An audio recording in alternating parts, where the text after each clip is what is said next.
Hi everybody, Rich Leiter here. Welcome again.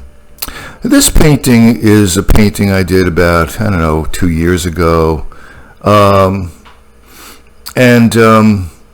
like to call this painting The Unconscious because I don't know what it means, but it means something. It's kind of like a dream. It has all of these disparate dream elements in them that don't seem to be connected to anything else.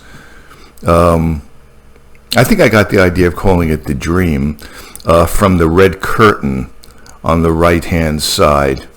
Behind the curtain is your unconscious, and these are all the things in the unconscious. You have the rising sun, the sea. You have these mysterious grasping hands. One of them's holding looks like a palette knife.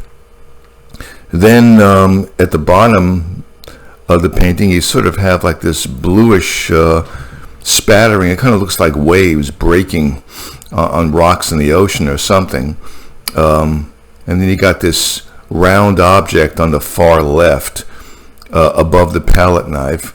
So they all mean something, but I don't know what they mean exactly. It's like any dream I have. You wake up, you don't. Some dreams, you dream, you immediately know what the dream means. Other dreams, I don't know what they mean. But after some thought, I'm usually able to put them together. So I realize that these disparate elements are not really unconnected after all. So anyway, that's what I was thinking. But I don't really want to talk about this painting. You can just look at it while I'm talking. What I want to talk about is that I don't really know what I want to talk about. And this is a problem for me because I'm up to 31 subscribers as of yesterday on my YouTube channel. And I'm beginning to feel an enormous amount of pressure to deliver to my public as it continues to grow. I just don't know what to say to them. I'm becoming more well known now, and fame is, it's lonely at the top. It's the old cliche is true. Fame, heavy is the crown. When it's put on you. Little did I know a short year and a half ago that I would achieve this level of notoriety. I mean, for instance, the town that I live in, the town in which I live, for instance, and I went to my local supermarket yesterday to buy some tomatoes and some ginger. I want to make some kind of a Indian dish, like Indian food. So I get my tomatoes and I get my ginger, and I'm waiting at the checkout counter, looking at all of these tabloids telling us how Cher is really not a human being. She is an alien from another planet who is here to infect us with some kind of a virus, and tabloids of that ilk. And I get to the checkout counter, and there's a woman there. She looks like she's in her, early to mid 60s. She's got gray hair, and she looks tired. And as soon as she sees me, she kind of perks up, and she says, "I know you." And I say, "Yeah." "Well, I don't know you." She said, "No, I know you. You're Rich Leiter, aren't you? You're the guy that has the YouTube channel. What's it called? The Naked Beekeeper?" No, I said it's booktuber. Yeah, the Naked Booktuber. Right. Yeah, I caught your last video, she said. When you were talking about, how you can sort of get away with using a pyro red. No. When you can get away with using naphthol crimson light as a cheap substitute for cadmium red light. She says, I really like that. I said, well, thanks. I said, do you paint? She says, no, I don't paint, but I like it when people talk about painting, she said. And I didn't want to talk to her too long because there were other people in back of me, or else I would have. And I thanked her, and I got my tomato and my tomatoes and my ginger, and I moved on. And this is the kind of thing that's happening to me now. And then 4 or 5 days ago, this is when I only had about 27 subscribers. I'm sitting at my local coffee shop or cafe. It's just kind of a bakery, but they have an area there for you to sit down and have your pastry and your coffee. So I'm sitting there, and there's this old geezer at the next table. And he looks at me, and I don't know what, this is kind of a surreal moment, but he says to me, "I know you." I said, "Oh, yeah?" He says, yeah, I know you." I said, "Oh." He says, "What's your name?" "I know you, but I don't know your name." I says, "My name is Richard." He says, yeah, I know you. You're the YouTube guy, right?" I says, "Yeah." He says, "I'm one of your subscribers." I said, "Oh, well, thank you." And then we immediately, it was so surrealistic. Here I'm munching on my my biscotti and my cappuccino, and I don't know what he had, and he immediately starts launching into talking about how much he loves Francis Bacon. And I like Francis Bacon, and so we had a very, very nice discussion about Bacon. Now, he told me that he understands that Francis Bacon is not a great painter. He's not like what you would call a skilled painter. He doesn't really know how to draw very well. He really can't draw hands, and who knows if he can draw faces, because all of his faces look bashed in. But this guy liked him because he thought he was a terrific colorist, which I agree with. And he liked the fact that he paints on he stains his paintings on unprimed canvases. And so you get these effects which just sort of happen. And I had to agree with this old fart, because, that is something that I admire. I really like the stain paintings of Morris Lewis. And not so much Helen Frankenthaler, but I do love that stain effect, that and so many surprising, unexpected things can happen when you paint using that technique. I mean, I've tried to do it myself in my youth and middle years. So we were talking about Bacon. And Bacon is not, he is grim. He is an existential kind of a guy, and he does capture the existential angst of the zeitgeist. We both agreed on that, this fellow and I did. He's not. If you're looking for poetry in painting, if you're looking for something which is going to elevate your spirit into a different realm, you're not going to get it from Bacon.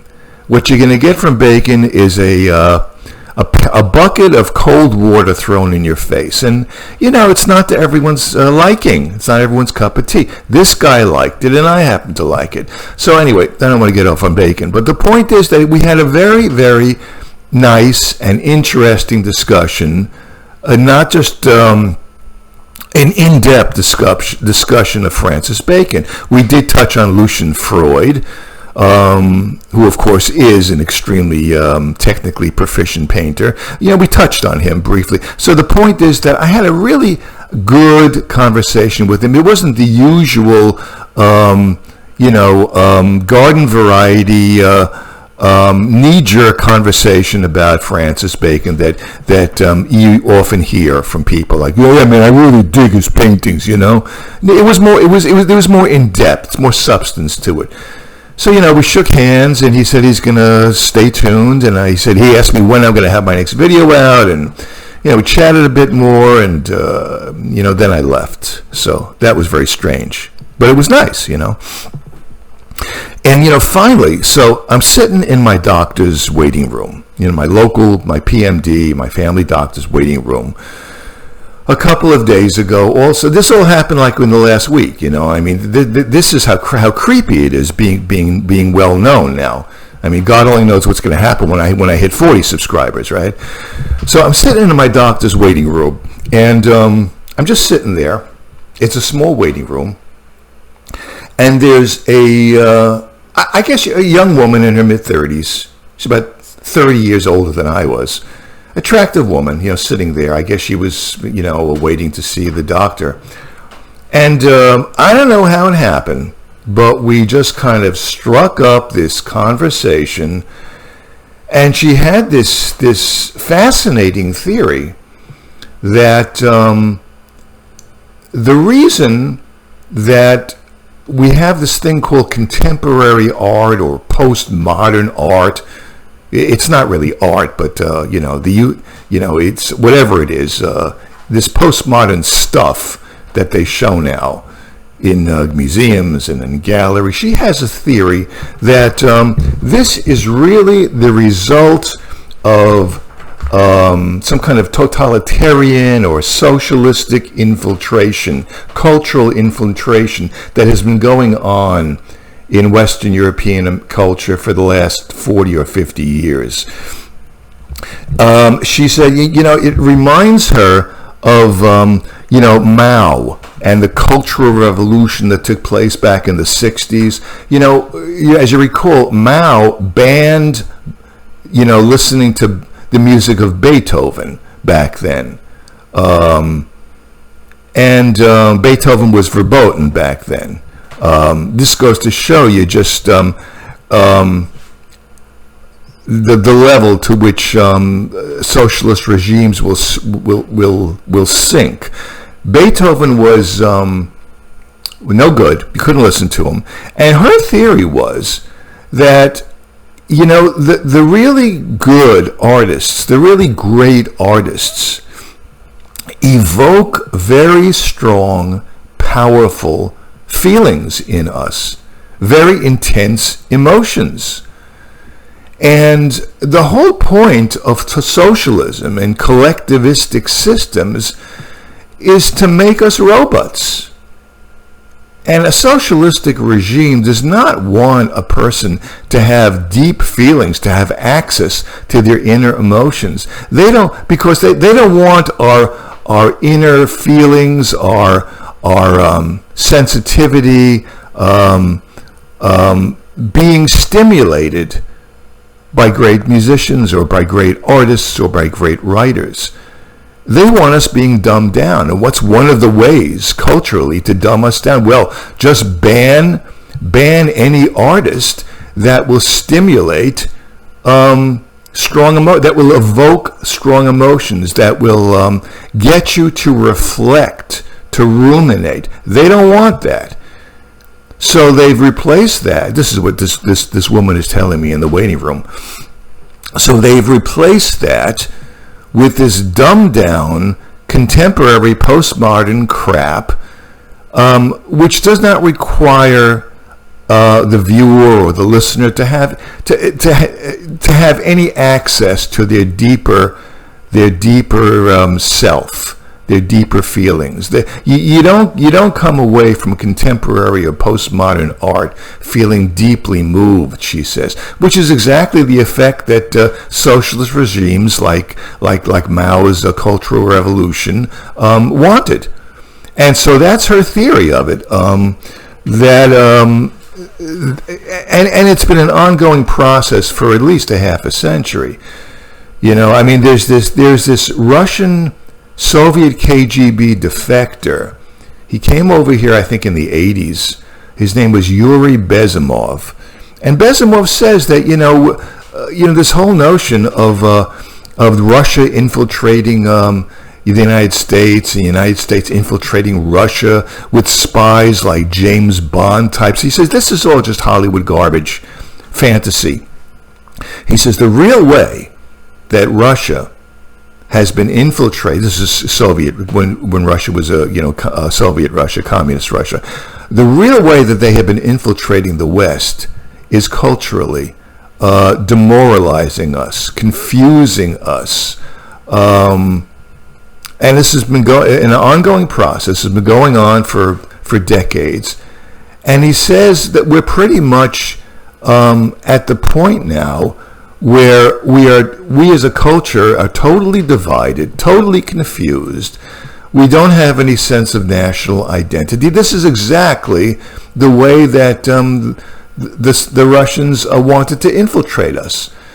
And so part of that, this woman says, has been due to the dumbing down of culture with this postmodern contemporary shit.